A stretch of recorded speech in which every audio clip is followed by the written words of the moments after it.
টানা এক যুগের দায়িত্ব পালনকালে বাংলাদেশ ক্রিকেট বোর্ডকে অনেকটা ব্যক্তিগত সম্পত্তি বানিয়ে ফেলেন নাজমুল হাসান পাপন। ক্রমান্বয়ে বোর্ড থেকে ভিন্ন মতকে পুরোপুরি সরিয়ে রাখার পাশাপাশি নিজের কাছের লোকদের সাহায্য করেছেন টাকার পাহাড় গড়তে। অথচ এই পুরো সময়টায় দেশে ক্রিকেট হেঁটেছে পেছন দিকে। আহম মোস্তফা কামাল আইসিসির সহ-সভাপতি হওয়ায় 2012 সালের অক্টোবরে বিসিবি সভাপতির চেয়ারে বসেন নাজমুল হাসান পাপন। প্রথমে অ্যাডহক কমিটির প্রধান হিসেবে দায়িত্ব নিলেও 2013-তে নির্বাচন করে আইনগতভাবেই সভাপতির দায়িত্ব নেন তিনি। প্রথম দিকে তাকে দেশের ক্রিকেটের উন্নয়নের কাণ্ডারি ভাবা হলেও সময়ের সাথে সাথে দেশের নামকরা ক্রীড়া সংগঠকদের সরিয়ে বোর্ডের প্রায় সবখানেই নিজের পছন্দের লোক বসান পাপন।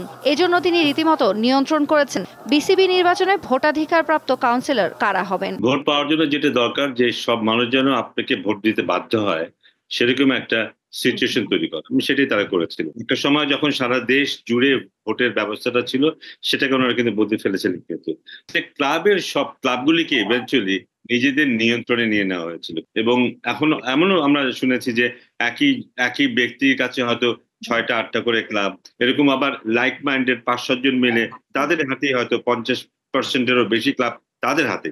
প্রকৃত ক্রীড়া সংগঠকদের দূরে সরিয়ে ব্যবসায়ীদের আনা হয় বোর্ড পরিচালক করে। অবৈধ সুবিধা পেতে আঞ্চলিক ক্রিকেট অ্যাসোসিয়েশন গঠনের প্রক্রিয়াও বিলম্বিত করা হয়। ক্রিকেট অ্যাসোসিয়েশন হলে যেটা হতো কিন্তু বিশাল একটা আর্থিক ব্যাপার রিজনের সাথে সংযুক্ত করতে হতো, যার নিয়ন্ত্রণটা হয়তো সেন্ট্রাল বোর্ডের হাতে থাকতো। ওভার নিয়ন্ত্রণের ব্যাপার আছে যে সেটাও হয়তো থাকতো না, সেই ব্যাপারগুলি আছে কিন্তু। অথচ এটা ছাড়া কিন্তু ডেভেলপমেন্টের কোনো সম্ভাবনা নেই। একটা ক্রিকেট বোর্ডের পক্ষে সম্ভব না একটা ডিস্ট্রিক্ট পর্যায়ে কি হচ্ছে ওটা দেখা, কিন্তু অথচ আমাদের ক্রিকেট বোর্ড কিন্তু সেটাই করে। একটা ডিস্ট্রিক্টে কি হচ্ছে, একটা ডিস্ট্রিক্ট কোচ কি কাজ করছে, সেটাও সেন্ট্রাল বোর্ড থেকে কিন্তু সেটা মনিটর করা হয়, উইচ ইজ অ্যাবসলিউটলি ইম্পসিবল। কোনো দেশে এটা করা হয় না। সো ওটা বোধহয় ওই কারণেই করা হয়েছে যে নিয়ন্ত্রণটা যেন নিজেদের হাতে সবসময় থাকে। গত 12 বছরে দেশের ক্রিকেটে, বিশেষ করে পুরুষ ক্রিকেটে নেই বলার মতো কোনো সাফল্য। পছন্দের পরিচালকরা ঝাঁ চকচকে বিপিএল আয়োজনে মনোযোগী হলে ঘরোয়া ক্রিকেট আয়োজনে বরাবরই উদাসীন। মান তো আমরা দেখেছি দিন দিন মানটা কমেছে, কিন্তু কারণ টাকাটা কি ব্যবহার হয়েছে আমরা ঠিক নিশ্চিত নই। কারণ আমরা ইনফ্রাস্ট্রাকচারের ডেভেলপমেন্ট দেখিনি, আমরা দেখিনি যে সারা দেশব্যাপী খেলাধুলাটাকে ছড়িয়ে দেওয়া হয়েছে, সারা দেশে খেলা হচ্ছে। এখন আমি যতটুকু জানি 40, 35 বা 50টা জেলাতে কিন্তু খেলাই হয় না, বছরের পর বছর ধরে খেলাই হয় না।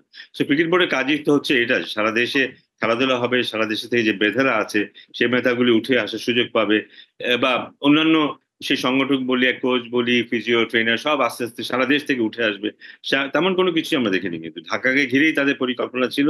এবং যে ঢাকার সাথে এই খেলার সাথে ইলেকশনের একটা সম্পর্ক আছে, তো এখানেই তাদের আগ্রহ ছিল। বোর্ড সভাপতি হিসেবে নির্বাচক প্যানেলে কাজে হস্তক্ষেপ করতেন পাপন। দেশীয় কোচদের অবজ্ঞা করে বিদেশি কোচ এনে তাদের সাথে যোগসাজশে স্তব্ধ করেছেন একাধিক ক্রিকেটারের ক্যারিয়ার। তৌসিয়া ইসলাম, দীপ্ত স্পোর্টস।